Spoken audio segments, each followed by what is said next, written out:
So let's review what we've done so far with our simple mix. We have a bunch of tracks that have various inserts on them, and as we know, all of the audio for those tracks goes through each of the inserts in sequence and output on either the physical output, like optical 1, 2, or a bus. Like in the case of my horns here, I sent them to a bus, a horn bus. And here is my auxiliary input coming from the horn bus and also being sent to optical 1, 2. That acts as a master fader for all of my horns, as well as any effects get put on here get applied to all of the horns. In addition, I've added some sends to my lead vocal and my harmonies. In this case, for example, I'm adding some reverb and some chorus to my lead vocal. I'm also adding some chorus to my harmonies. The last step in the signal flow is a master fader, and that is a master control for one of my physical outputs like optical 1, 2. Let me go ahead and add one and I'll show you what I mean. Shift Command N, Command right click for stereo, Command down click for master fader. Here's my new master track.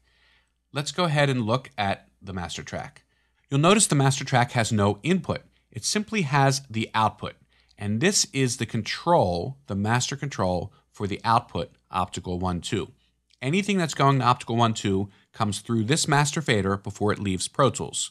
And therefore, I can do fade ins and fade outs and control my volume.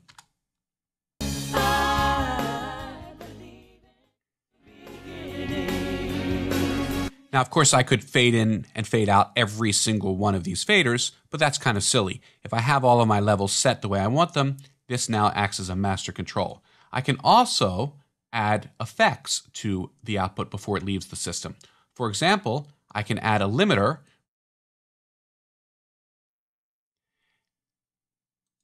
and now the limiter is applied to optical 1, 2 before it leaves the system.